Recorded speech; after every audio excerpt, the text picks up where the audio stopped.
की ज्ञानेश्वरी ज्याला कळेल त्याला कळेल, ज्याला नाही वाचता आली तर नाही वाचता आली, ठीक आहे. पण त्या ज्ञानेश्वरीच्या प्रत्येक ओवीवरून नुसतं जरी बोट असं फिरवलं तरी तुम्हाला ती ज्ञानेश्वरी समजेल. एवढी ताकद त्या ज्ञानेश्वरीमध्ये. म्हणजे तुकोबरायांचं एक अभंग आहे, संत समागम एखादी परी व्हावी त्यांच्याद्वारे श्वान याती, ते रामनाम होईल श्रवण घडेल भोजन उचिष्टांचे. म्हणजे तुम्ही कोणाच्या संगतीत जात आहे आणि कोणाच्या संगतीत गेल्यानंतर तुमचं भलं होणार आहे. ही गोष्ट जर सुरुवातीपासून विचारात आपण जर घेतली तर आपलं आयुष्य खूप चांगलं होईल. कर्म एवढं चांगलं करत चला, एवढं चांगलं करा की देवाला सुद्धा विचार करावा लागेल की मी देताना कुठं कमी पडतोय का. आधी घर सुधारा, आधी आपण सुधारा आणि मग जग सुधारण्याचा विचार.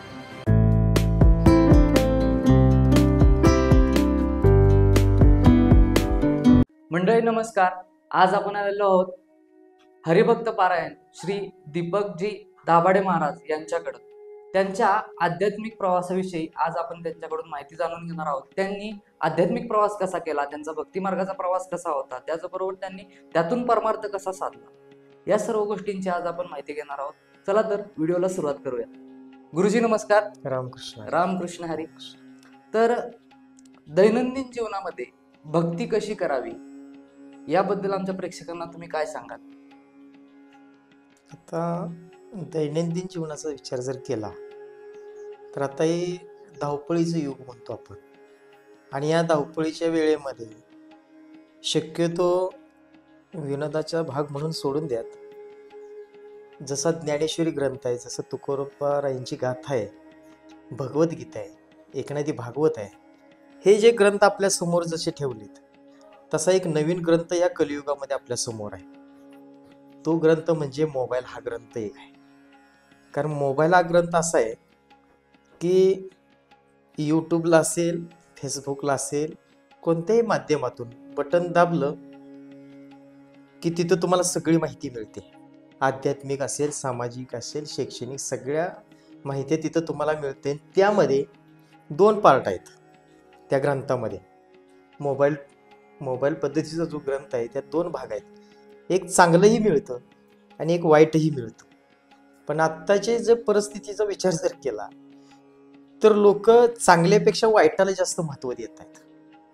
चांगलं खूप आहे त्या मोबाईलचा जर विचार केला, पण त्या ग्रंथाचा आता काय होते, सकाळी उठल्यापासून तो मोबाईल जो मुलांच्या हातात येतोय आणि तो मोबाईल मुलांच्या हातात आल्यानंतर त्या घरातल्या आई वडिलांनी त्या मुलाकडे बघणं गरजेचं आहे. बाबा मोबाईल घेऊ नकोस, तू आध्यात्मिक दृष्ट्या, सांप्रदायिक दृष्ट्या जरा किंवा एक संस्कारिक दृष्ट्या तू जरा विचार कर आणि पुस्तक हातात घे. पण आजकाल आपण बघतो की लहान मुलगा जरी असेल तरी तो मोबाईल बघितल्याशिवाय जेवतच नाही. जेवण हा विषय तसा कुतूहलाचा सुद्धा म्हणावा लागेल. कारण आता शिक्षण क्षेत्राचा जर विचार केला तर शिक्षण क्षेत्रामध्ये सुद्धा अशी गोष्ट आहे की आता मी त्या क्षेत्रात आहे म्हणून सांगतो, 50% काम त्या मोबाईलशिवाय होतच नाही. कारण मुलांना एखादा होमवर्क दिला तर सांगितलं जातं की ती मोबाईलला ही ॲप घ्या, त्या ॲपवरती ऑनलाईन प्रश्नपत्रिका तुम्हाला येते, सराव ओपन करा आणि ती तुम्ही लिहा, सोडवा आणि सबमिट केला म्हणून त्याचा मेसेज फक्त आमच्या मोबाईलला पाठवून द्या. ती मुलांच्या एवढं अंगवळणी पडले त्या मोबाईलला ती बटणं दाबण्यानं त्या पुस्तकामध्ये किंवा त्या जे होमवर्कचं पुस्तक जे असेल त्या पुस्तकामध्ये वाचन केलं पाहिजे, आपणाला लिहिलं पाहिजे, हा विषय मुलांच्या डोक्यातून पूर्णपणे स्टॉप झालेला आहे. आत्ता सगळं हे मोबाईलचं युग म्हणायला काही अडचण नाही. त्यामुळं आता भविष्यात संस्कृती कशी चालेल, मुलांच्या संस्कार कसे घडतील, ह्याचा जर बारकाईने विचार जर केला तर आता आई वडिलांनी खूप सावध राहणं गरजेचं आहे. तर ह्या गोष्टी घडू शकतात. आणि आता म्हणतात की नाही, हे कलियुग आहे, ऐका कलियुगाचा महिमा, आणि या महिम्यामध्ये जो घावेल तो काही तिच्यातून सुटू शकत नाही.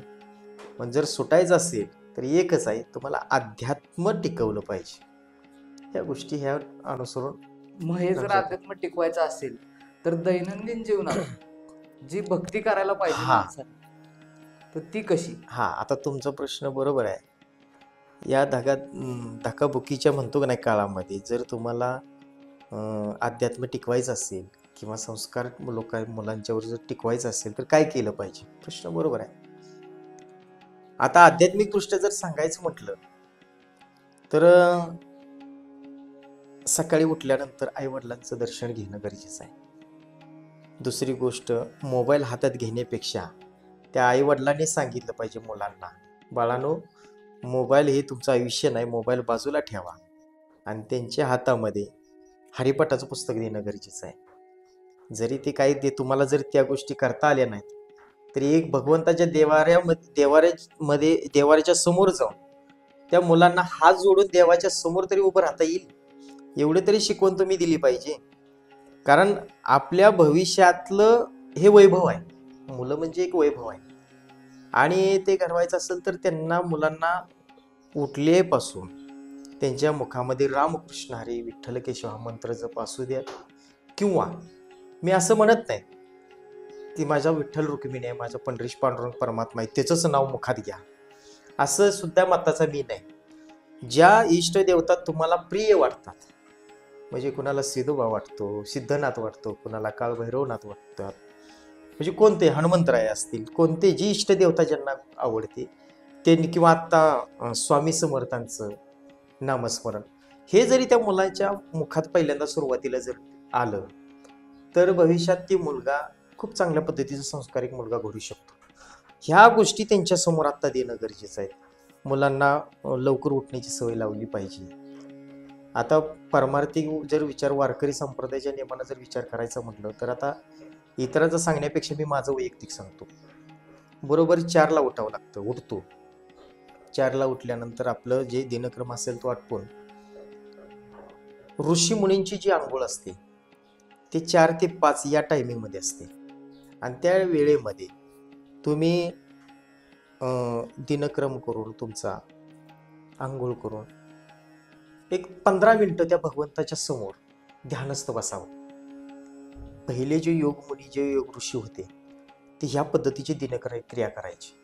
आता विषय आला समोर म्हणून आता सांगतो तुम्हाला थोडासा विषय, तसा मी दुसरीकडे घालवत नाही आणि जाऊन देत नाही, काळजी करू नका. 4 ते 5च्या या दरम्यान ऋषीमुनींची आंघोळ असते, त्यावेळेला 15 ते 20 मिनिटं ती लोक ऋषीमुनी ध्यानस्थ राहायची. आता त्या ध्यानस्थ राहण्याचा एक फायदा असा सांगतो तुम्हाला. आता हे कलियुग आपण म्हणतो 100 वर्षाचं आहे, बरोबर? 100 वर्षाचं कलियुग आहे आणि या कलियुगामध्ये 100 वर्ष व्यक्ती जगतो की नाही हे आता तुम्हाला मला सांगण्याची काही गरज नाही. कारण आता परवाच एक बघा पेपरला न्यूज होती, 10 वर्षाच्या मुलाला हृदयविकार झाला, अटॅकचा झटका आला आणि तो मुलगा गेला. याचं कारण खाण्याची पद्धत, उठण्याची वेळ, म्हणजे तुमची दिनक्रियाची काय आहे त्याच्यावरती आधारित त्या गोष्टी राहत आहेत. मग 4 ते 5च्या ह्या वेळेमध्ये ऋषीमुनी उठायचे, ध्यानस्थ व्हायचे. मग ते ध्यानस्थ होत असताना ते काय करायचे, ते एक अभंग आहे आपला, रूप पाहता लोचनी सुख झाले ओ साजरे, तो हा म्हणजे समोरचा, हा म्हणजे आपला हृदयातला, तो हा विठ्ठल बरवा आणि तो हा माधव बरवा, म्हणजे तो तिथं जसा आहे तसाच तो आपल्या हृदयात सुद्धा आहे. मग ह्याची ओळख ते ऋषीमुनी त्या ध्यानामध्ये करून घेत होते. मग ध्यान करताना कसं असतं की असा श्वास रोखून ठेवायचा आणि रोखून ठेवल्यानंतर आपली सगळी जी इंद्रिय आहेत ती स्तब्ध होतात. कान तुमचे शांत राहतात, डोळे शांत असतात, नाकाचा श्वासोश्वासाचा जो प्रकार तो थांबतो. हा, समाधीस्थ अवस्थेमध्ये. आणि त्या अवस्थेमध्ये असल्यानंतर बरोबर आपण डोळे झाकलेले आणि बरोबर या ठिकाणी आत्माराम जिथं असतो म्हणजे दोन्ही भुवयांच्या मध्ये, तिथं आपलं लक्ष केंद्रित करायचं आणि ज्या भगवंताला आपण मानतो त्याचं स्वरूप तिथं पाहायचं आणि तिथं ते स्वरूप पाहिल्यानंतर तो दिसतो. तुम्ही ह्या पद्धतीनं जर दिनक्रिया केली ना तर तो दिसतो, स्पष्ट दिसतो भगवंत. आणि ज्यावेळी तिथं दिसतो तो तुमच्या हृदयात आहे, तुमच्या बरोबर आहे, भ्यायची गरज नाही. या पद्धतीची माझी दिनक्रिया असते. सकाळी 4 ते 5 दिनक्रमामध्ये ह्या गोष्टी येतात. 5 ते 7 मध्ये देवपूजा होते. आणि देवपूजा करत असताना रामकृष्ण हरी विठ्ठल केशव हा मंत्र जप लावतो. त्याबरोबर माझी मुलंही उठतात आणि हा आध्यात्मिक वारसा जपत असताना, जोपासत असताना ज्या व्यक्तीची खरी भक्कम साथ लागते ती माझी सुविद्य पत्नी. तिचा मला खूप पाठिंबा आहे, कारण त्याशिवाय सगळं अशक्य आहे. जसं लहानपणात आई वडिलांचा जसा आधार असतो, तरुणपणामध्ये जसा भावांचा आधार असतो, तसं काही वय असं असतं की लग्न झाल्यानंतर आपल्या पत्नीचा आधार असतो. त्या पद्धतीचा माझ्या पत्नीचा मला आधार आहे. आणि हा आधार टिकतो कशा? विश्वासावरती टिकतो. एकामेकांचा विश्वास असल्याशिवाय होत नाही. म्हणून त्यावेळेला त्या माझ्या पत्नीवरती ते जे सकाळी लवकर उठण्याचं किंवा ते योग साधना करण्याचं, देवपूजा करण्याचं, रामकृष्ण हरी विठ्ठल केशव हा मंत्र जप ऐकण्याची जी तिला सवय लागली, तिची सुद्धा माळा आहे.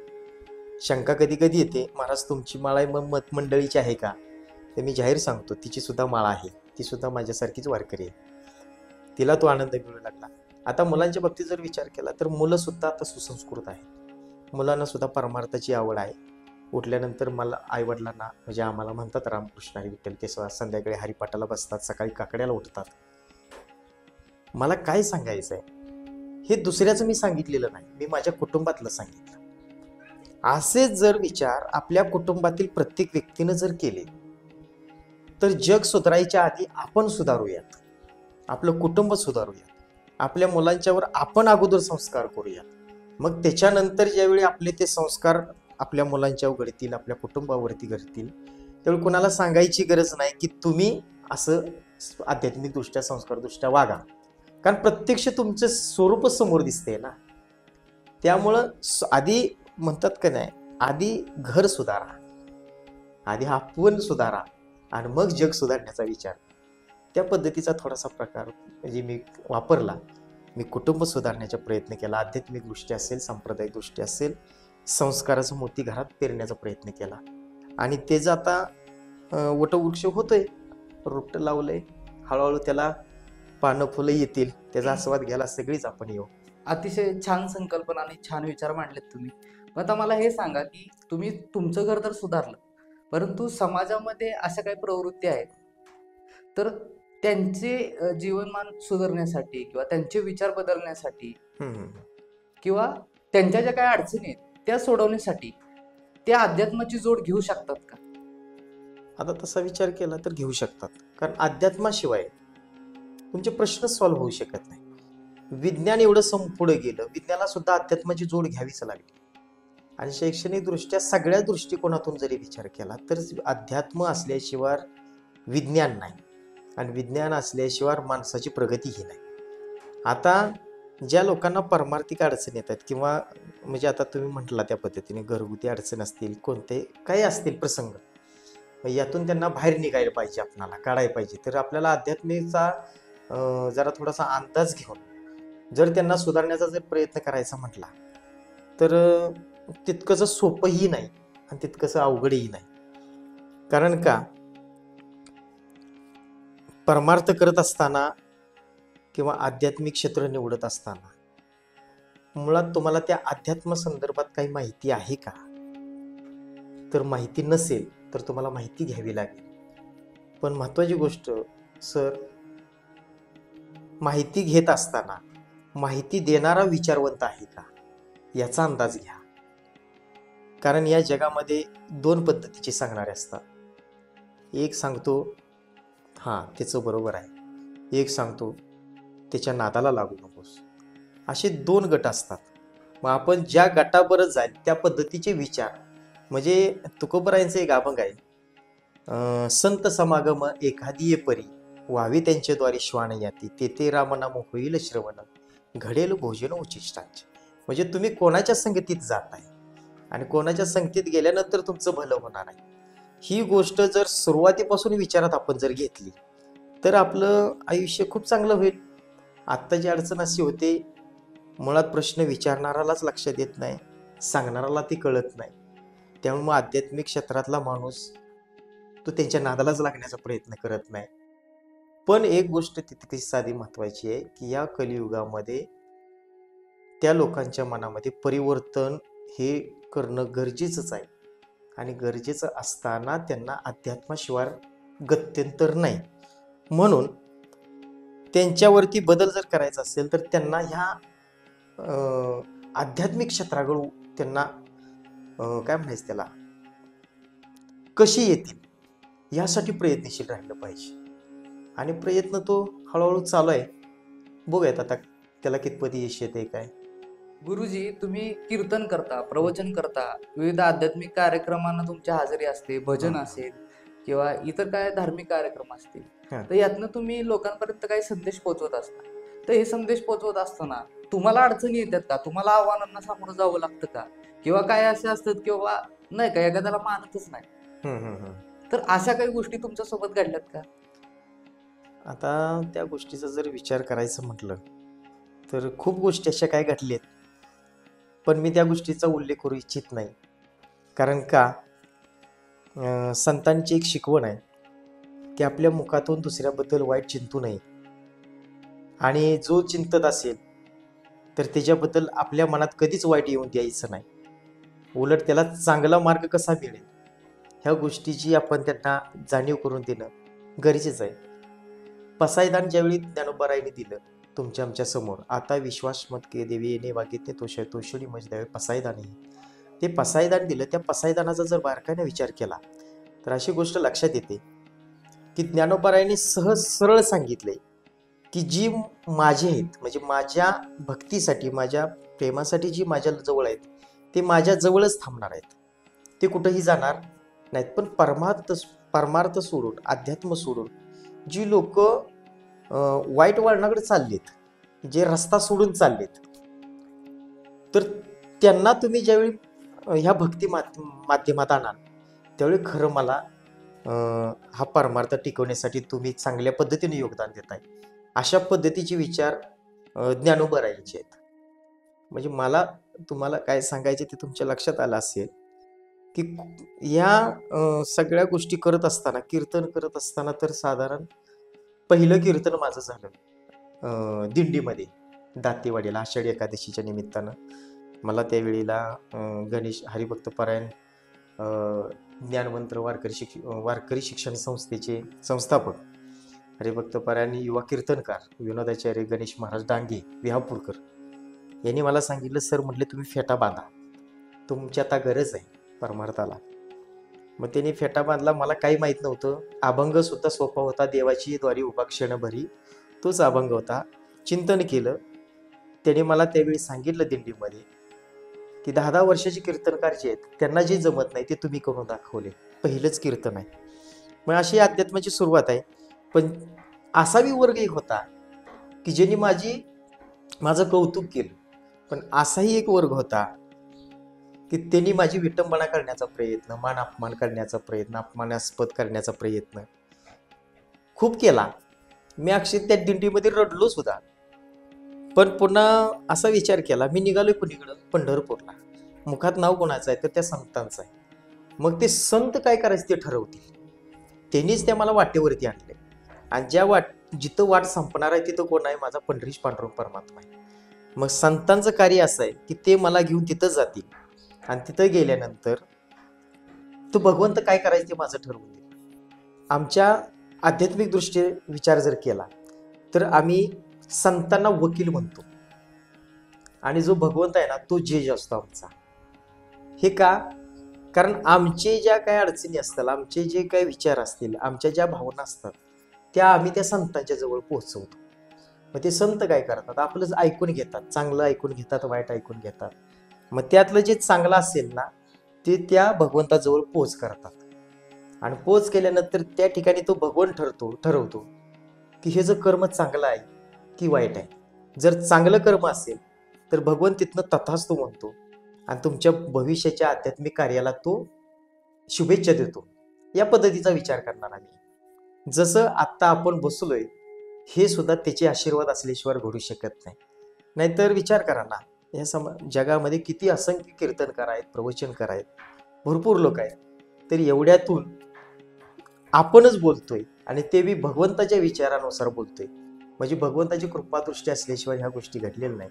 त्यामुळं हितचिंतक असतील, शुभचिंतक असतील, मला परमार्थामध्ये ज्यांनी काय अडचण निर्माण केली असतील किंवा वाईट प्रसंग आणण्याचा प्रयत्न केला असेल, त्यांना एक माझा संदेश असा असेल की बाबांनो, जरी माझं काही चुकलं असेल तर मोठ्या मनानं मला माफ करा.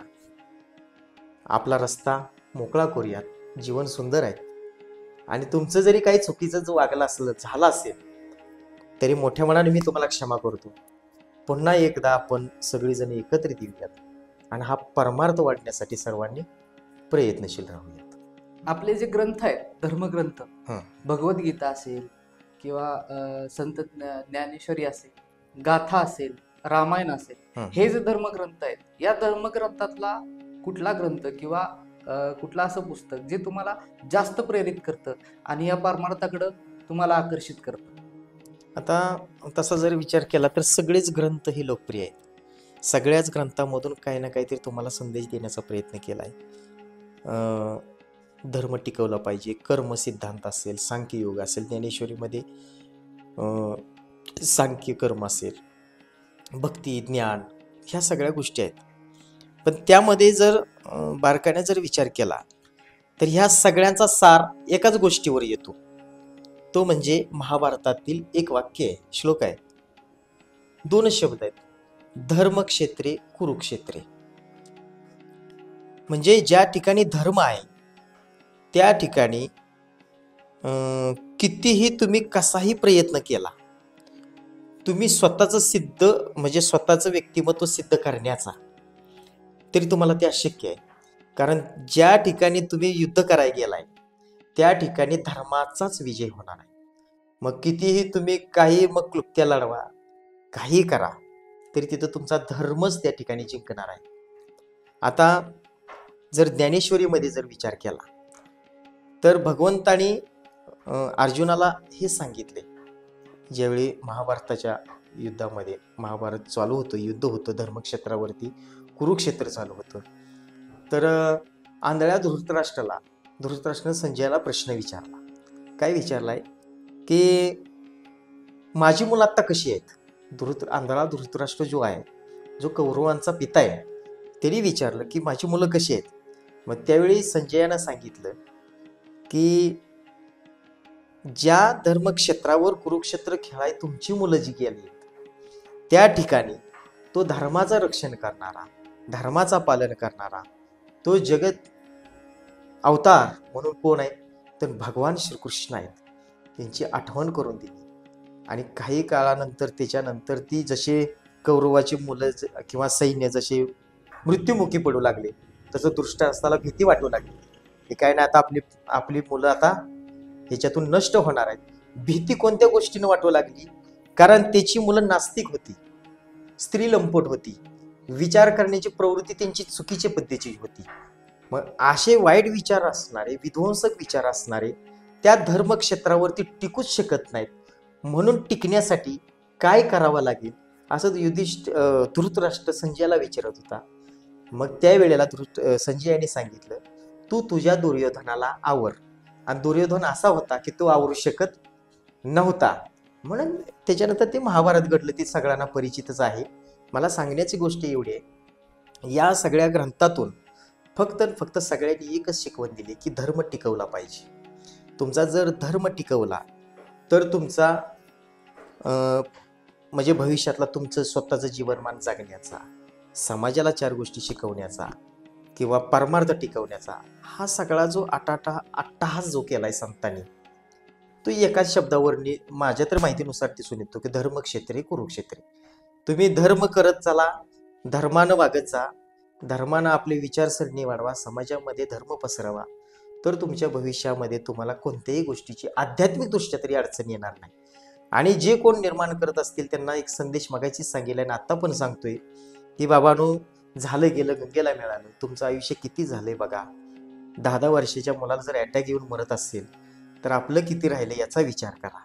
आता करणाऱ्या ज्या काही अडीअडचणी असतील, काही जे तुम्ही नको त्या क्लुप्त्या केल्या, परमार्थिक दृष्ट्या सुद्धा राजकारण भरपूर आहे. मी आता स्पष्ट बोलत नाही जास्त, आहे, पण मला तिकडं जायचं नाही. मला एकच सांगायचं आहे की त्या किडाकाठी करणं बंद करा. कोणाबद्दल द्वेष मत्सर बाजूला ठेवा आणि संतांचे विचार प्रचार आपण या समाजासमोर आणूया आणि पुन्हा धर्म टिकवण्यासाठी आपण सर्वांनी प्रयत्नशील राहूयात. एवढीच सर्वांना मी सदिच्छा देतो. गुरुजी, समाजासाठी तुम्ही आतापर्यंत बरंच कार्य केलं असेल, तर या कार्यांबद्दल थोडस माहिती दिली तर बरं होईल. आता समाजामध्ये जीवन कार्य करत असताना महत्वाची गोष्ट अशी की भजनाच्या माध्यमातून निशुल्क, म्हणजे आता कसं आहे, ज्या ज्या ठिकाणी जायला आता लोक म्हणजे आर्थिकदृष्ट्या सहकार्य करतात. आता त्या पद्धतीने विचार जर करायचं म्हटलं, आर्थिकदृष्ट्या सहकार्य करतात. पण मी असा व्यक्ती आहे की मी आजपर्यंत भजनाच्या माध्यमातून, कीर्तनाच्या माध्यमातून आर्थिकता मला मिळावी म्हणून कधी कुठं कार्यक्रम केलेला नाही. आणि ज्या ज्या ठिकाणी लोकांनी सहकार्य केलं ते सगळं धार्मिकदृष्ट्या मी खर्च केलं. आता स्थानिक लेवलला जर विचार केला किंवा बाहेरच्या बाजूने जर विचार करायचं म्हटलं तर ज्या घरामध्ये एखादं कुटुंब आहे सपोज, की त्या कुटुंबाची आर्थिक परिस्थिती बरोबर नाही, पण त्याला अध्यात्माची आवड आहे, परमार्थाची आवड आहे, मग काय करायचं आपण? मग त्या कुटुंबातील एखादी व्यक्ती मग जाते भजनी मंडळ गावात असते त्या स्थानिक भजनी मंडळाकडे, बाबा तुम्ही असं भजन आहे या. शोक वाटतो एका गोष्टीचा की असे बरेच भजनी मंडळ आहेत, ते म्हणतात की एवढं मानधन दिलं तर आम्ही येऊ शकतो, अन्यथा आम्ही येणार नाही. ही गोष्ट ज्यावेळी लक्षात आली त्यावेळी मी समजलं की या लोकांना सुद्धा परमार्थाचा आनंद आहे, आध्यात्मिक आनंद आहे, पाहिजे त्यांना. फक्त ह्या आपल्या वारकरी संप्रदायातल्या काही लोकांच्या ह्याच्या विचारसरणीमुळं त्यांना तो आनंद देता येत नाही. आपणाला धर्म असा प्रसार करता येत नाही. मग काय करायचं? मग आम्ही टीम वर्क केला. मग आम्ही काय डोक्यात ठेवलं की त्या कुटुंबाच्या घरी जायचं, त्यांचा चहा सुद्धा घ्यायचा नाही, आणि त्या कुटुंबाच्या घरी जाऊन आपण भजन सेवा करायची, कीर्तन सेवा असेल, प्रवचन सेवा करायची, आणि त्यांच्या चेहऱ्यावरला जो आनंद आहे तेच आपल्याला मानधन, तेच आपणाला प्रेम, असं घेऊन आपण निघून यायचं. असं कार्य करत राहिलो. त्यामुळे त्या लोकांची आवड, मी कुणालाही आता न सांगता लोक माझ्याजवळ येतात, मला विचारतात, मी त्यांच्या शंका निरसन करतो. दुसरी गोष्ट, ज्या मुलांना आता शैक्षणिकदृष्ट्या अडचणी आहेत त्या मुलांना सपोर्ट करायचा, शैक्षणिकदृष्ट्या त्यांना सहकार्य करायचं मी आहे. माझ्याबरोबर माझे मित्र सहकारी मंडळी असतील. आणि हे करत असताना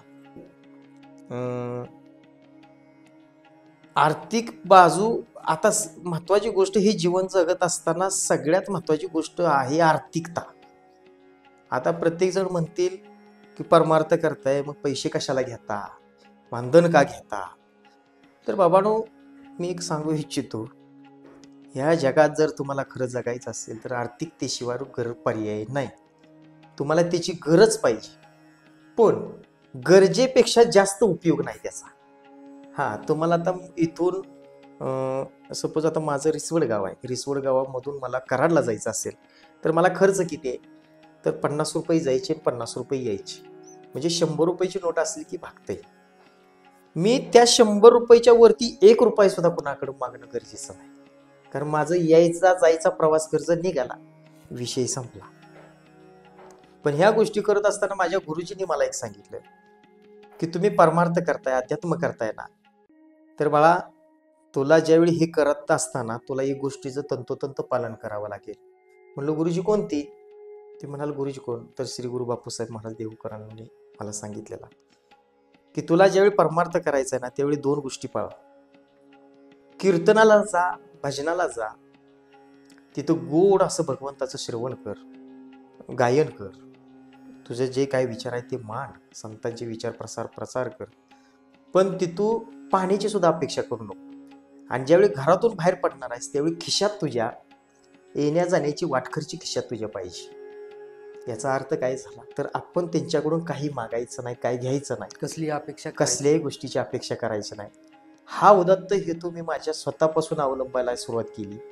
माझ्यापासून मी म्हणजे मोठेपणा सांगत नाही किंवा मीपणा हा विषय येऊन द्यायचा नसतो संप्रदायामध्ये. बरेच जण आले भजनाच्या दृष्टीनं, गायन शिकले, कीर्तनकार झाले, प्रवचनकार झाले, आता ते धर्मप्रसारण करण्याचं कार्य सुद्धा करतायत. हळूहळू वाटचाल चालली आहे. फक्त एकच अडचण की आध्यात्मिक दृष्ट्या कोणाला कसलीही संकटी येत आलीत, अडचणी आल्यात, तर त्याच्यासाठी आपण एक संघ स्थापन केलाय. आता संघ तुम्ही म्हणाल, संघ म्हणजे काय नक्की हे? तर संत कृपा वारकरी सेवक संघ रिसवड महाराष्ट्र राज्यभर कार्यान्वित आहे. ते आदरणीय संत कृपा वारकरी सेवक संघाची ज्यावेळी निर्मिती करायची कल्पना डोक्यात आली. का डोक्यात आली सर? तर त्याच्या पाठीमागे कारण आहेत. कारण ह्या परमार्थिक अडचणी एवढ्या येत गेल्या किंवा येऊ लागल्या की आपण काहीच करू शकत नाही. आपल्याकडे आहे, फक्त समाजाला देऊ शकत नाही. मग ते द्यायचं आहे. मला तर समाजाची सेवा करायची, कारण सेवेलागे सेवक झालो. किंवा मस्तके हे पायावर या वारकरी संतांच्या. वारकऱ्यांची जर सेवा करायचं असेल तर आपल्याकडे सेवाभाव आहे खरा, पण त्याला एक कुठंतरी असं ठिकाण पाहिजे किंवा एखादा असा ध्येय पाहिजे की बाबा त्याच्या माध्यमातून आपण तो परमार्थ करू शकतो. म्हणून आपण आमचे परम मित्र सुतार सर असतील किंवा साळुंके सर असतील किंवा आपले बापूसाहेब महाराज देहूकर गुरुजी असतील, सोहम महाराज असतील, अशा सर्व जाणत्या लोकांच्या माध्यमातून, त्यांच्या विचारातून एक संकल्पना समोर आली. आणि त्या संकल्पनेचं नाव होतं काय? तर संत कृपा वारकरी सेवक संघ, म्हणजे संतांची कृपा असणारा वारकरी आणि त्या वारकऱ्यांची सेवा करणारा संघ. अशा पद्धतीचं एक वाक्य तयार केलं, एक नाव तयार केलं आणि तो संघ स्थापन केला. गुरुवर्य बापूसाहेब महाराज देहूकर असतील किंवा अखिल भारतीय वारकरी महामंडळाचे उपाध्यक्ष आदरणीय मदनरावजी कदम सर असतील, आपल्या भागचे भजन सम्राट किरण भोसले अण्णा असतील, आणि बऱ्याच लोकांच्या म्हणजे सानिध्यातून तो त्याचं उद्घाटन सोहळा घेतला.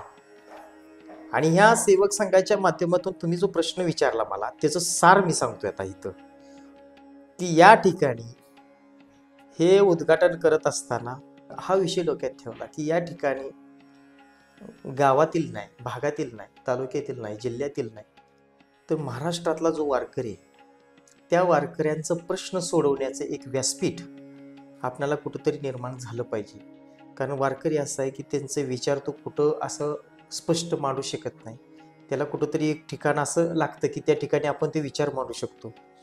म्हणून आपण एक उपाययोजना काय केली की आपल्या ऑफिसवरती संत कृपा वारकरी सेवक संघाच्या मुख्य कार्यालयावरती ज्या ज्या वारकऱ्यांच्या काही अडीअडचणी असतात त्या तुम्ही इथं या, लिखित स्वरूपात दिल्या तरी चालतील, शाब्दिक स्वरूपात सांगितलं तरी चालतील, आणि त्याच वेळेत त्यांच्या काही अडचणी असतील त्या मग देहूकर फळानुसार असतील, वास्कर फळानुसार असतील, पंढरपूरचे प्रश्न असतील, आळंदीचे असतील, देहूचे असतील, कोणतेही सांप्रदायिक काय प्रश्न असतील, या ठिकाणी बसून त्या जाणत्या लोकांच्याशी, त्या गुरुवर्यांच्याशी संपर्क साधून त्यांच्या अडचणी सोडवण्याचा या ठिकाणी म्हणजे आम्ही प्रयत्न करतोय. पण ते करत असताना ज्या ज्या ठिकाणी सप्ते बंद आहेत, ज्या ज्या ठिकाणी कीर्तन सेवा बंद आहेत, खंडित झालेत. आता काय होते माऊली, तुम्हाला सांगतो आता की कीर्तनकारच आता एवढे हे झालेत की त्यांचंच मानधन 20, 25, 30, 40, 50 हजाराच्या आसपास आहे. मला त्या बाबतीत कुणाला काय बोलायचं नाही. माझे शब्द त्यांच्याबद्दल काय तशा पद्धतीने चुकीच्या पद्धतीने वापरायचे नाहीत. पण मला एक असं म्हणायचं आहे, तुम्ही भजन करताय पांडुरंगाचं, चिंतन मांडताय संतांचं, कार्यही करताय संतांचं, संतांचंच कार्य करताय, भगवंताचं चिंतन मांडताय. ह्या सगळ्या गोष्टी कुणी तुम्हाला दिल्या? तर त्या भगवंताने दिल्या. मग त्या भगवंताला तुम्ही त्यानंच दिलेलं आहे आणि ते तुम्ही विकत लोकांना का देताय? विकत म्हणजे त्यांच्याकडून पैसे घ्यायचे मग ते तुम्ही त्यांना द्यायचं. हा परमार्थ चुकीच्या पद्धतीचा आहे. त्या लोकांना वाटतंय ना की बाबा तुम्हाला येणं जाण्याचा प्रवास खर्च दिला पाहिजे, बरोबर? मग ती लोक देतील ना तुम्हाला मोकळी घालवणार नाहीत. पण एवढीच रक्कम द्या किंवा तेवढीच रक्कम द्या असं म्हणण्यामुळं परमार्थ कुठंतरी चुकीच्या पद्धतीने वाटचाल करतोय. अशी दिशाभूल ह्या समाजामध्ये, जनतेमध्ये निर्माण करू नका. आपणाला करून द्यायचे नाही, होऊ द्यायचे नाही. म्हणून आम्ही संत कृपा वारकरी सेवक संघानं ठरवलं की ज्या गावामध्ये सप्ते बंद आहेत त्या गावातील लोकांच्याशी चर्चा करायची आणि त्या गावातील लोकांना फक्त सहकार्य करा, एवढंच सांगायचे. कीर्तनकार आपलेच असतील, प्रवचनकार आपलेच असतील, वाद्यवृंद आपलाच असेल. निशुल्क कोणाकडूनही रुपये न घेता फक्त 7 दिवस परम आनंद घ्यायचा, परमानंद घ्यायचा. त्या गावातला तो सप्ताह उत्कृष्टपणे पार पाडायचा. कुणालाही 1 रुपया द्यायचा नाही, कुणालाही घ्यायचा नाही. फक्त त्या गावामध्ये अध्यात्म जोपासलं पाहिजे, परमार्थ जोपासला पाहिजे. हे एक कार्य आम्ही चालू केले. या ठिकाणी आपलं इथं ग्रंथालय चालू केले छोटंसं. आत्ता जे कीर्तनकार तयार होणार आहेत, जे प्रवचनकार तयार होणार, जे भजन गायक तयार होणार आहेत, त्यांच्यासाठी या ठिकाणी एक ठिकाण तयार केले आपण. कोणीही या, इथं ग्रंथ घ्या, अभ्यास करा, आपली बुद्धी वाढवा, बुद्धी चातुर्य वाढवा, अध्यात्म नॉलेज घ्या. जेवढं जास्त नॉलेज घ्याल, जेवढं शिक्षण जास्त घ्याल, जेवढं वाचन जास्त कराल, तेवढं समाजासमोर तुम्हाला प्रचार करायला, संतांचा विचार वापरायला काय अडचण येणार नाही. पण वाचन करा. म्हणून एक आपण या ठिकाणी उपयुक्त असं ग्रंथालय सुसज्ज करण्याचा प्रयत्न करतोय. अशा गोष्टी आम्ही हे चालू झाल्यापासून सुरू करतोय. गुरुजी, आजच्या तणावग्रस्त जीवनात आपण बघतो की अनेकांना शांती म्हणजे काय हे नेमकंच माहित नाही. तर ती शांती टिकवून ठेवण्यासाठी त्यांनी काय केलं पाहिजे? आता हा प्रश्न आता तुम्ही विचारला खरा, पण या कलियुगामध्ये विनोदात्मकच प्रश्न आहे हा. का तर प्रत्येकाच्या हातात मोबाईल आहे, प्रत्येकजण व्यस्त आहे, कामात एवढा बिझी आहे. सकाळ उठला तरी मोबाईल आहे, संध्याकाळी झोपला तरी मोबाईल आहे, झोपताना सुद्धा तो मोबाईल घेऊनच झोपतोय. कारण अलाराम लावलेला असतो 4चा, 5चा, 6चा, पण त्या अलारामला तो उठतो ह्याची गॅरंटी नसते. मी का सांगतोय हे? कारण एवढा व्यस्त व्यक्ती आहे की त्याला आपल्या कुटुंबाकडे सुद्धा लक्ष द्यायला वेळ नाही. मुलाबाळांच्याकडे तर विषय सोडूनच द्या. आता 7-7 वर्षाची मुलं व्यसनाधीन झालीत. आता हे व्यसन त्यांना करायला कुणी लावलं? अध्यात्म तरी शिकवत नाही, परमार्थ वारकरी तरी ते गोष्टी करा म्हणून शिकवत नाही. तर शिकवतो कोण? तर आपल्याच फॅमिलीमधून किंवा आपल्याच कुटुंबातील किंवा आपल्याच शेजार पाजारी त्या मुलाला किंवा त्या व्यक्तीला ते प्रोत्साहित करतायत. आता तुम्ही म्हणाल असं कसं शक्य आहे? शक्य आहे. एखाद्या कुटुंबामध्ये लग्न जर असेल तर आपण काय करतो तिथं? आता सगळ्यांनी जग जाहीर आहे, डीजे लावणं, वराती काढणं, संध्याकाळी नाचणं, धिंगाणा घालणं. मग त्यावेळी ती मुलं एक आनंदाच्या पोटी त्या ठिकाणी येतात, नाचतात, आनंद व्यक्त करतात. पण त्यांच्या डोक्यात ती लहान मुलं असते, मेंदू त्यांचा चाणाक्ष असतो. तुम्ही जर ह्या गोष्टी, लहान मुलं कशी असतात याचा जरी विचार करायचं म्हटलं तर थोडंसं आध्यात्मिक दृष्ट्या माऊलींचा विचार करा. माऊलीने कितव्या वर्षी, 21व्या-22व्या वर्षी समाधिस्थ माऊली झालेत आणि त्यांनी ज्ञानेश्वरी कितव्या वर्षी लिहिली याचा विचार जर केला तर लहान मुलांचा मेंदू किती काम देतो. सगळ्यांना 150 ग्रॅम मेंदू आहे, त्याचा वापर कुठे कसा करायचा याचा विचार सुद्धा आपल्याला भगवंताने दिलाय, पण त्या पद्धतीने विचार होत नाही. मग तसा त्या लहान मुलांच्या वरती असे संस्कार घडतात की ते नाचत असताना पलीकडल्या कोपऱ्यामध्ये त्या मुलाचा चुलता असतो, त्याच मुलाचा भाव असतो, त्याच मुलाचा मामा असतो, आत्ते मामा असतो, भावात कोणी असतो, तिथं कोपऱ्यात उभा राहून तो ड्रिंक करत असतो, दारू पित असतो, सिगारेट ओढत असतो, तंबाखू खात असतो. हे तो मुलगा ते लक्ष केंद्रित करतो आणि तो म्हणतो, विचार करतो की आमचा चुलता म्हणजे आमचे चुलते किंवा माझा मोठाच भाऊ जर असं करत असेल किंवा आमच्या घरातलाच एक मेंबर करत असेल, कोण कुणाला भीत नाही, तर मी केलं म्हणून काय प्रश्न? हितच पहिली चूक झाली आपली. म्हणून मुळात त्या मुलावरती मग अशा पद्धतीचे संस्कार घडत जातात. संस्कार परमार्थ वेगळा शिकवतो, पण आपणच आपल्या मुलावरती अशा चुकीच्या पद्धतीने संस्कार दिल्यामुळं ते मुलगा किंवा ते कुटुंबातील व्यक्ती बिघडवण्याचं काम सुद्धा आपणच करतो. म्हणून पहिल्यांदा व्यसनाधीनता ही गोष्ट आपल्या कुटुंबापासून बाजूला घालवा. जर आपल्या कुटुंबामध्ये कोणीही व्यसनाधीन जर नसेल तर तो मुलगा तुमच्या कुटुंबातील एक चांगला मुलगा, आदर्श मुलगा म्हणून घडेल. दुसरी गोष्ट, परमार्थिक ज्ञान जर त्याला द्यायचं असेल किंवा परमार्थिक कार्य जर त्याच्याकडून करून घ्यायचं असेल तर कुटुंबामध्ये मुळात स्वतःपासून हरिपाठ वाचा, त्याच्या हातात ज्ञानेश्वरी द्या, त्याच्या हातात तुकाराम गाथा द्या, भगवद्गीता द्या, हे ग्रंथ त्याच्या समोर द्या. त्याला नाही वाचता येऊ देत, अजिबात नाही वाचता आलं तरी चालतंय. ज्ञानोबा माऊलीने तर एक गोष्ट सांगितली की ज्ञानेश्वरी ज्याला कळेल त्याला कळेल, ज्याला नाही वाचता आली तर नाही वाचता आली, ठीक आहे, पण त्या ज्ञानेश्वरीच्या प्रत्येक ओवीवरून नुसतं जरी बोट असं फिरवलं तरी तुम्हाला ती ज्ञानेश्वरी समजेल. एवढी ताकद त्या ज्ञानेश्वरीमध्ये. मग त्या मुलांना नाही कळू देत, त्या मुलाच्या हातात ती ज्ञानेश्वरी द्या, ते ग्रंथ द्या, आध्यात्मिक जे भांडार आहे ते त्याच्या समोर मांडा. मला असं म्हणायचं नाही की सगळाच ग्रंथ तो मुलगा वाचेल, पण त्यातला एक तरी गोष्ट अशी असेल की त्याच्या आवडीची असते. मग जी गोष्ट आवडीची असेल ती गोष्ट तुम्हाला खऱ्या संप्रदायाला किंवा खऱ्या परमार्थाला किंवा तुमच्या संस्काराला कुठंतरी एक बीज, अंकुर म्हणतो, अंकुर फोडण्याचं काम ती एक ग्रंथ करू शकेल. अशा पद्धतीचं कुटुंबामध्ये नियोजन करा आणि असं केलं तर परमार्थ आपल्याला वाढायला काय अडचण येणार नाही. आणि मानसिक शांती सुद्धा प्रस्थापित होऊ शकते. 100% मानसिक शांती मुलाचीच नाही तर आपल्या कुटुंबाचं वातावरण सुद्धा फ्रेश. आणि घरात कसं म्हणजे आध्यात्मिक वातावरण ज्या कुटुंबात असतं ना, मग शेजारचा एखादा चुकीचा व्यक्ती जरी असेल तरी त्याला वाटतं की आपलं चुकतंय काहीतरी. आपण त्या कुटुंबाशी संलग्न झालं पाहिजे, आपण त्या व्यक्तीशी कनेक्ट झालं पाहिजे. अध्यात्म हे शिकवतो. तुम्ही ज्यावेळी स्वतः या आध्यात्मिक दृष्टी ज्यावेळी विचार करता त्यावेळेला पुढचा व्यक्ती त्याचंच अनुकरण करत तो सुद्धा त्या आध्यात्मिकतेकडेच वाटचाल करतो. आणि मग त्यातूनच आपण म्हणतो ना, धर्म वाढला पाहिजे, संतांचे प्रसार प्रचार झाला पाहिजे. ते म्हणजे नक्की काय तर हेच आहे, स्वतःपासून बदल करा, पुढचा आपोआप बदल होऊ जातो.